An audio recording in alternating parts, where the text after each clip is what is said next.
Hello दोस्तों, कैसे हैं आप सब। आज की हमारी कहानी एक बहुत ही भावुक कर देने वाली बूढ़े और लाचार माँ बाप की कहानी है जो आपको भावुक कर देगी।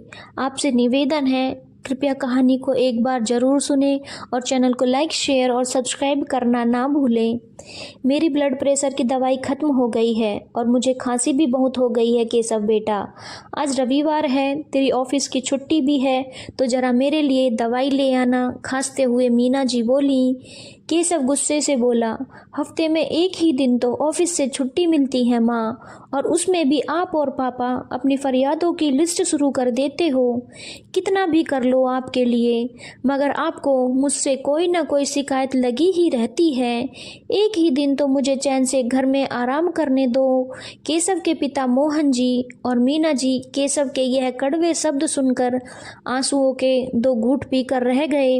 वैसे भी केशव ने यह पहली बार थोड़ी कहा था। मोहन जी ने जब पिछले सप्ताह केशव से आंखों का चश्मा ठीक करवाने को कहा था, तब भी केशव ने यही कहा था, आपको और माँ को वैसे भी काम ही क्या है, सोने और खाने के अलावा। खुद तो रोज घर में मज़े से रहते हो, मगर मुझे एक भी दिन मज़े में नहीं रहने देते। रविवार आता नहीं है कि कभी बाम की शीशी ला दो तो कभी दवाई ला दो। पूरे सप्ताह तो मैं वैसे भी व्यस्त रहता हूँ, एक रविवार ही तो मिलता है आराम के लिए, उसमें भी तुम दोनों अपनी फरियादों की लिस्ट मुझे पकड़ा देते हो। मीना जी और मोहन जी दोनों की अब उम्र हो चली थी। उम्र अधिक होने के कारण वे दोनों ज़्यादातर बिस्तर से उठ नहीं पाते थे। दोनों वृद्ध दंपति बीमारियों से ग्रसित थे, जिस वजह से दोनों पूरी तरह बेटे बहू पर आश्रित थे। 75 वर्षीय मीना जी जब से एक बार बाथरूम में गिरी थी, उसके बाद वह फिर कभी चल नहीं पाई थी, और मोहन जी भी हार्ट अटैक के बाद की गई बाईपास सर्जरी के बाद बीमार ही रहते थे। बेटे बहू का ही आसरा था इस उम्र में, मगर वे लोग भी वृद्ध दंपति पर ध्यान नहीं देते थे, और कुछ भी कहो तो कहते थे कि इनकी शिकायतें और फरियादें तो कभी ख़त्म ही नहीं होती। केशव अपने माता पिता को खरी खोटी सुना रहा था, उतने में ही उसकी पत्नी शिवानी का फ़ोन आता है, जो पार्लर में फेशियल कराने गई थी। शिवानी बोली, केशव, मैं यहाँ पार्लर में हूँ, क्या तुम मुझे लेने आ सकते हो। केशव, जिसकी आवाज़ अपने माता पिता के लिए इतनी कठोर थी, शिवानी का फ़ोन आने पर जैसे उसकी आवाज़ में मिश्री घुल गई हो। हाँ डार्लिंग, अभी आता हूँ, वैसे भी आज संडे है, फ्री हूँ, बोलकर उसने अपनी बाइक की चाबी निकाली और शिवानी को तुरंत पार्लर से लेने चला गया। शिवानी और केशव बाहर से आते वक्त अपने साथ खाने पीने का सामान भी ले आए, मगर किसी ने अपने माता पिता को खाना खाने को भी नहीं पूछा।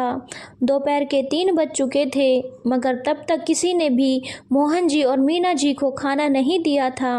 मोहन जी से जब भूख बर्दाश्त नहीं हुई, वे लाठी का सहारा लेकर धीरे धीरे चलकर बाहर देखने गए, तो केशव और शिवानी और उनके बच्चे बाहर से लाया हुआ खाना खा रहे थे। वे समझ गए आज फिर उनकी बहू ने उनके लिए खाना नहीं बनाया है। केशव मोहन जी और शिवानी जी का इकलौता बेटा था, जिस केशव को पढ़ाने लिखाने में उसके माता पिता ने अपने खून पसीना एक कर दिया था, वही बेटा बड़ा होकर इतना बदल जाएगा, यह किसी ने सोचा तक ना था। मोहन जी अपने कमरे में आए तो देखा बेचारी मीना जी जोर जोर से खांस रही हैं। मीना जी के पास पड़ी बोतल का पानी भी खत्म हो गया था।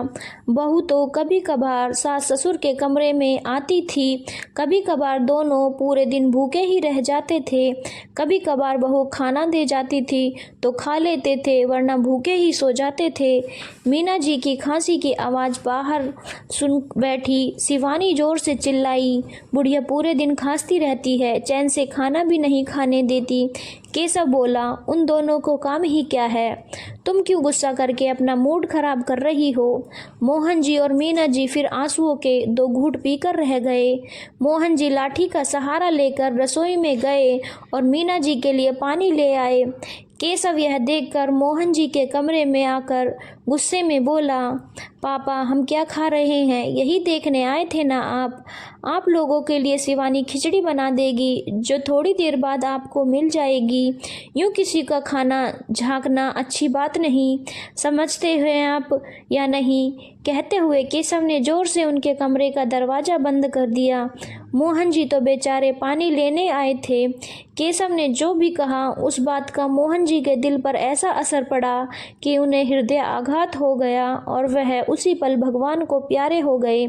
मीना जी ने मोहन जी को बहुत जगाने की कोशिश की, मगर मोहन जी की आंखें मीना जी को निहारती हुई खुली की खुली ही रह गई थी। बाहर से केशव और शिवानी की हंसी ठिठोली की आवाज़ें आ रही थी।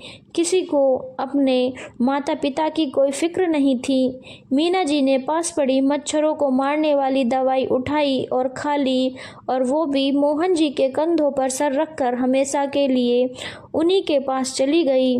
दोस्तों, यह दुखद निधन कहीं आपके घर में ना हो, इसीलिए अपने वृद्ध माता पिता पर खूब ध्यान दें, उनकी हर इच्छाएं पूरी करें। जो माता पिता बचपन में अपने बच्चों की हर फरियाद पूरी करते हैं, बुढ़ापे में उनकी फरियाद बच्चों की फरियादों की लिस्ट क्यों लगती हैं। आपकी प्रतिक्रिया हमें कमेंट बॉक्स में ज़रूर दें, और इसी तरह की कहानी सुनने के लिए हमारे चैनल को लाइक, शेयर और सब्सक्राइब करना ना भूलें। धन्यवाद दोस्तों।